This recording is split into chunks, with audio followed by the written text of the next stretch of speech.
अब भी जिसका खून न खौला, खून नहीं वो पानी है। जो देश के काम न आए वो बेकार जवानी है। यत्र विश्वम भवति एक नीडम, अर्थात समस्त विश्व एक घोंसला है और हम सब उसी घोंसले के पंछी हैं। एक कैसा विलक्षण जीवन मंत्र, कैसी विशाल भावना जिसमें विश्व की कई समस्याओं का समाधान है।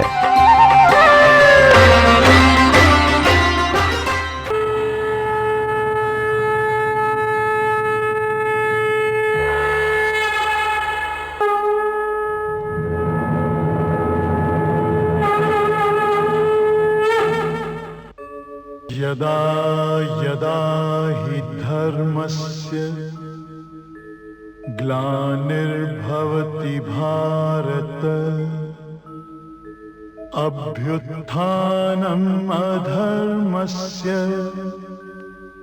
तदात्मानं सृजाम्यहम्, परित्राणाय साधूनां विनाशाय च दुष्कृतां, धर्म संस्थापनार्थाय संभवामि युगे युगे।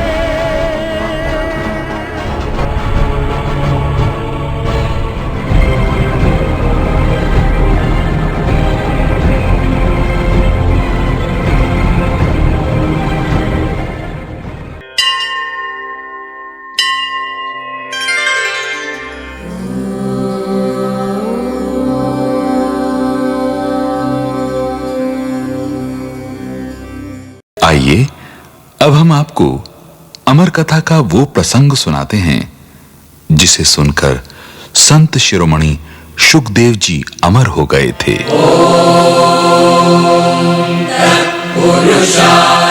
शिव जी अमर कथा किसी भी सांसारिक प्राणी को नहीं सुनाना चाहते थे, इसलिए वे पार्वती को लेकर कैलाश पर्वत की एक एकांत गुफा में चले गए। कथा की गोपनीयता को बनाए रखने के लिए मृगछाला पर विराज कर उन्होंने कालाग्नि रुद्र नामक अपने गण को प्रकट करके आदेश दिया कि वो गुफा तथा उसके आसपास के स्थानों से समस्त जीवधारी प्राणियों को भस्म कर दे। गण ने आदेश का उसी समय पालन कर दिया। भगवान शिव जिस मृगछाला पर विराजमान थे, उसके नीचे एक तोते के अंडे पर कालाग्नि का प्रभाव ना हो सका, क्योंकि उस समय वो जीवधारी नहीं था। निश्चित विधान अनुसार समय पाकर तोते के अंडे से एक तोते का जन्म हुआ, जिसके विषय में स्वयं भगवान शिव भी न जान सके, क्योंकि कालाग्नि के प्रभाव के पश्चात उस स्थान पर किसी अन्य जीवधारी की मौजूदगी का संदेह समाप्त हो गया था। भगवान शिव नेत्र मूंद कर अमर कथा सुनाने लगे, जिसे पार्वती और तोता दोनों सुन रहे थे। अमर कथा के प्रत्येक वाक्य पर पार्वती हुंकारा देती रही। दैव योग से पार्वती को निद्रा ने घेर लिया और वो अचेत होकर सो गईं। भगवान शिव कथा सुनाते समय ध्यान में मग्न थे, जिस कारण उन्होंने पार्वती के सो जाने पर ध्यान नहीं दिया। गुफा में छिपकर अमर कथा को सुनने वाला तोता मानो पार्वती के सो जाने की प्रतीक्षा कर रहा था। पार्वती के सोने के पश्चात वो अमर कथा के प्रत्येक वाक्य के अंत में हुंकारा देता रहा।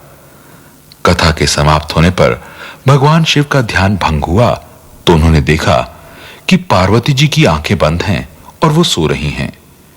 पार्वती ने शिव जी के पूछने पर बताया कि उसने संपूर्ण कथा नहीं सुनी है। पार्वती का ये वचन सुनकर शिव जी के आश्चर्य की कोई सीमा न रही।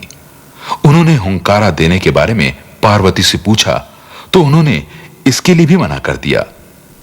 अब शिव जी को निश्चय हो गया कि कथा में हुंकारा देने वाला कोई और प्राणी है, जिस पर वो आग बबूला हो गए। शिव जी के क्रोधित रूप को देखकर तोते का मन मृत्यु के भय से कांप उठा और वो अपने प्राण रक्षा की आशा में गुफा से निकलकर अति वेग से उड़ने लगा। तो शिव जी ने जान लिया कि इसी तोते ने अमर कथा को सुना है। शिव जी उसे मारने के लिए उसके पीछे पीछे हो लिए भगवान शिव के शत्रु को कौन शरण देता, कौन उनकी क्रोधाग्नि को सहन करता। तोता लगातार उड़ता जा रहा था कि संयोगवश भय से व्याकुल तोते की दृष्टि व्यास देव की पत्नी पर पड़ी, जो अपने घर के आंगन में बैठी जम्हाई ले रही थी। मृत्यु से बचाव का कोई उपाय ना पाकर तोता उसके मुंह के रास्ते पेट में प्रवेश कर गया। व्यास जी ने शिव जी के पूछने पर बताया कि उन्होंने अपने घर में किसी चोर को आते हुए तो नहीं देखा। शिव जी ने अपनी बात क्रोधित होकर पुनः दोहराई। शिव जी की गर्जना सुनकर व्यास जी की पत्नी भी द्वार पर आ गई और बोली कि थोड़ी देर पूर्व जम्हाई लेते समय उसे ऐसा प्रतीत हुआ कि उसके मुख से एक तोता उसके पेट में प्रवेश कर गया है। इस पर व्यास जी ने शिव जी से प्रार्थना की कि उसे वास्तविकता का ज्ञान नहीं था। व्यास जी बोले कि तोता ही उनका चोर है, तो आप उचित निर्णय ले सकते हैं। व्यास जी ने शिव जी को यह भी बताया कि स्त्री को मारना पाप है। व्यास देव की बात सुनकर तथा तोते की मृत्यु से पूर्व व्यास देव की पत्नी की मृत्यु की निश्चितता को विचार कर भगवान शिव के मन में दया आई और वे सुलभ विकल्प के अभाव में विवश होकर कैलाश पर्वत चले गए। अमर कथा को सुनकर तोता अमर और ज्ञानी हो गया। अमरता का शाश्वत गुण ग्रहण कर तोता व्यासदेव की पत्नी के पेट में कई वर्षों तक रहा, जिससे उनकी उदर पीड़ा में वृद्धि होने लगी। अपनी पत्नी की महापीड़ा से व्यथित होकर व्यासदेव ब्रह्मा के पास गए। ब्रह्मा जी ने समस्या के उचित समाधान हेतु विष्णु भगवान से परामर्श करने को प्रेरित किया। विष्णु भगवान ने शिव जी से मिलने के लिए कहा।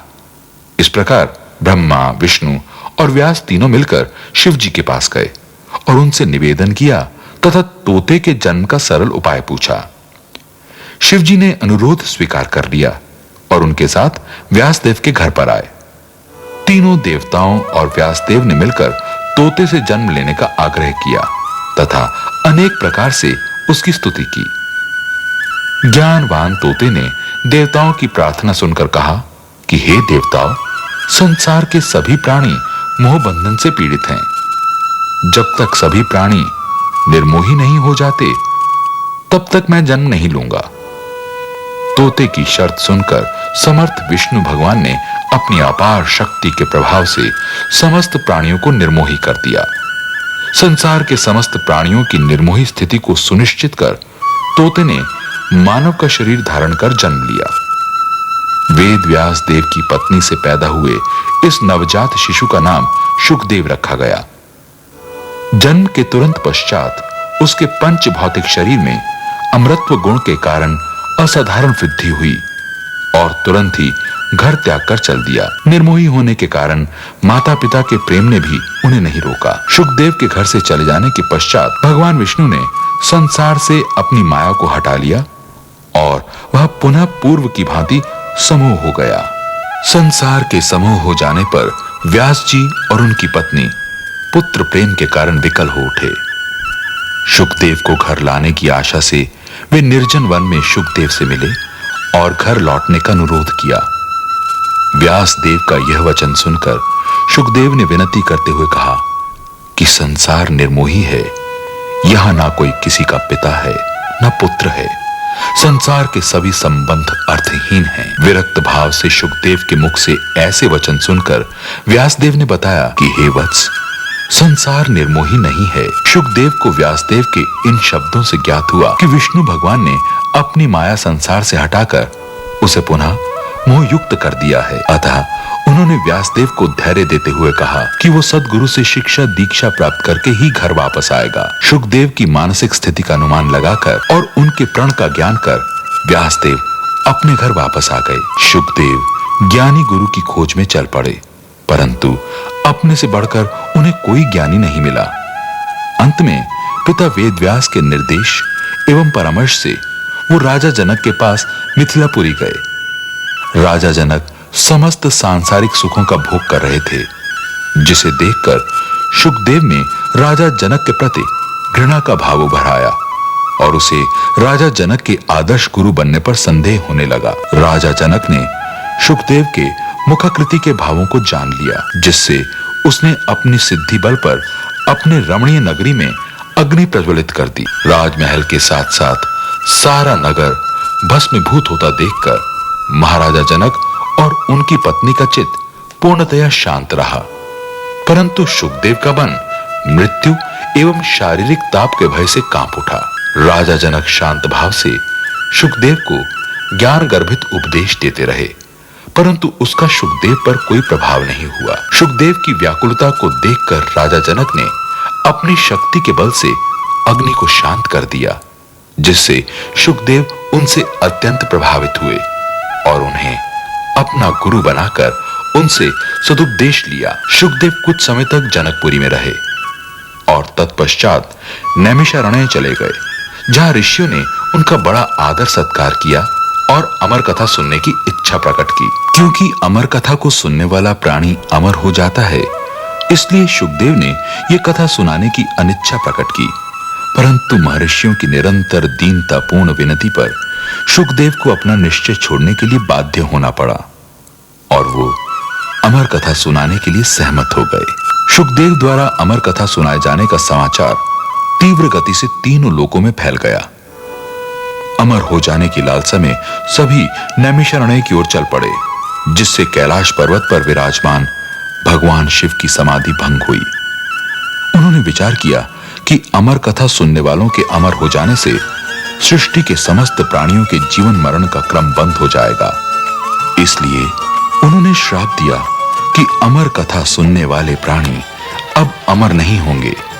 इसे श्रद्धा पूर्वक सुनने वालों को अब मोक्ष प्राप्ति होगी, उनकी समस्त मनोकामनाएं पूर्ण होंगी।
एक व्यक्ति के जीवन की भव्य जागृति समग्र राष्ट्र के भाग्य को बदल सकती है, समस्त मानव जाति के भाग्य को भी।